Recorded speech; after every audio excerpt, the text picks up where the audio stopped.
So the need for validation is an enemy to us all. When we decide that in order to have influence in the world, we have to be proven to be popular. We have to be proven to be wealthy or rich.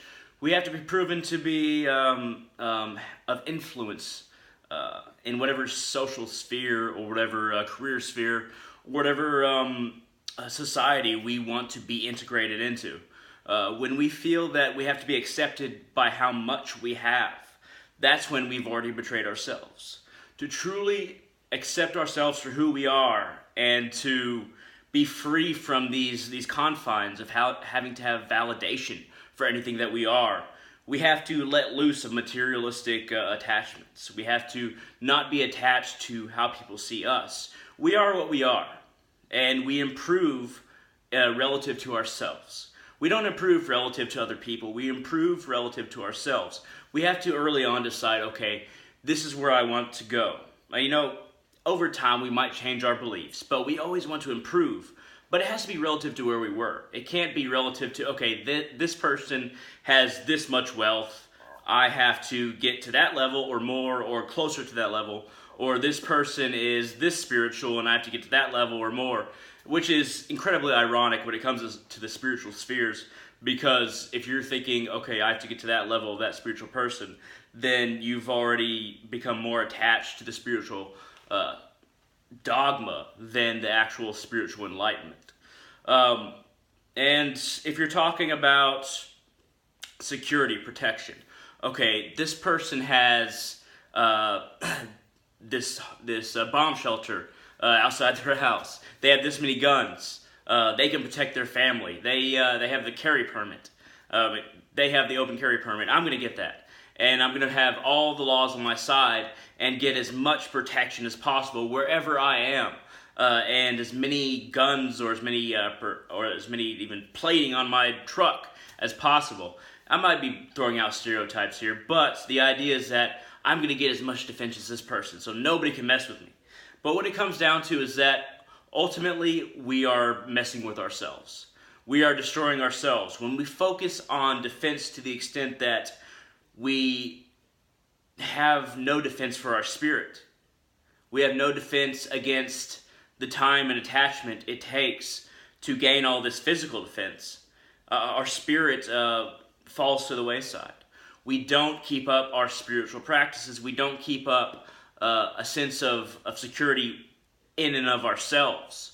And even if you're not a spiritual or religious person, just this keeping up a security in and of yourself, of not being paranoid about this or that happening, or not approaching the world like everybody's going to come at you. That can give you a security and peace of mind. And ultimately you can say, okay, we're all going to die.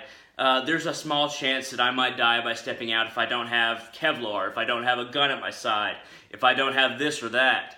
But that chance is worth taking if it means that I live my life separate from the need to have these things. Validation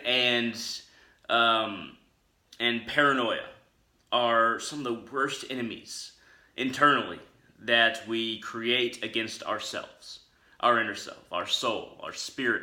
Our spirit is a little bit different. Our soul, it's our life force, but it has more connection to the soul than the ego, which is what I'm communicating through, what most people identify with. The spirit is the life force, and it doesn't die either, but it does move on.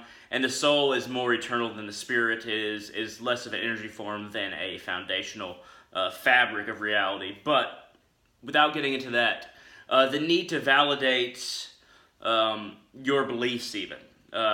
If you're Christian, if you're atheist, if you're Hindu, if you're Buddhist, if you're Jewish, if you're Muslim, or if you're agnostic, you're just open to these things, or you don't believe any of these things have any sway, which would probably be atheist. But no matter what belief that you have, if you look at everything and examine everybody's beliefs to a certain extent, you don't have to read everything, every single book and every single religion.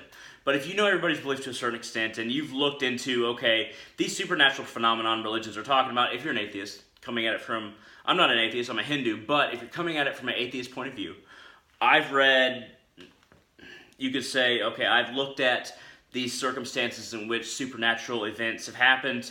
I've read into accounts of reincarnation, many accounts, and either proven them false, or maybe I just don't believe them, and there's something else going on that I don't think that reincarnation is the conclusion you should take. Or you've read accounts of people going to heaven or hell, and you think that there's something else going on there, or they're just lying. Or you could say you've as well have looked into supernatural phenomenon in relation to ghosts, and all of them are false. There's something about each of them, and that we don't understand completely. But I mean, it shouldn't be assumed that there's an afterlife because of that. And this is coming from an atheist standpoint. I'm not an atheist, I'm a Hindu once again, but if you're coming at it from that standpoint, you should look at all the factors and then say, okay, I'm well-founded in my atheism. This is why I'm atheist. I've looked at many different things, and even if you haven't looked at many different things, you could say, I've looked at enough for me. I've looked at enough to put my mind at ease, to basically say, okay, I'm well-founded in what I believe. If you're a Hindu like me, you could say, okay, I've looked at the different accounts of reincarnation. I've looked at all the Hindu, not all, but I've looked at many Hindu texts myself. I've looked at many Hindu texts, not all of them, of course. There's very, very many. And I've analyzed its relation to other religions, and I've come to the conclusion that Hinduism is the most convincing argument, not only for religion and spirituality, but also for metaphysics and physics. And dimensional theory. That's what I believe. And I believe also that Hinduism has a relationship to physics and metaphysics that quells any concerns that I have, but that's just from my point of view. Then you look at enough things, and no matter what belief that you have, to where you're like, okay, I'm well-founded in the belief that I have, and I was open to the other beliefs, but I've looked at enough for me to come to the conclusion that I am correct in my belief. And that's what I think that we should all do. Don't seek validation from other people, and other people telling you, yeah, you're right. That's what you should believe. You should seek knowledge. You shouldn't seek validation. Look, search, and find everything that would satisfy your curiosity about every single religion, or every single scientific theory, every single scientific practice, every single spiritual tradition. Satisfy your curiosity, and especially about whatever belief system you think you're going to end up with. And if you find out that, okay, there's not enough satisfied in my belief system, or lack thereof, and then go to another one and try and work out toward to where, okay, this doesn't make any sense to me. Let me try what makes the next best sense to me. And then if that doesn't make sense, go on to another one. But just try and find a home that makes sense to you in belief. Try to find even if it's not religious or spiritual, even if it's just agnosticism or atheism. Find a home that makes sense to you, and research all other homes to some extent, and your own for sure. Every single facet of your own if you can. But in conclusion, do not seek validation.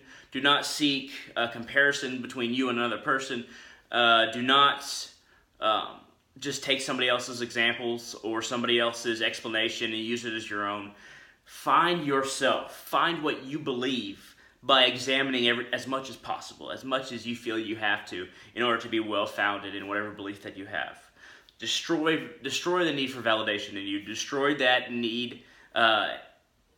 Destroying that need actually helps you with destroying the ego as well, because the ego does need validation.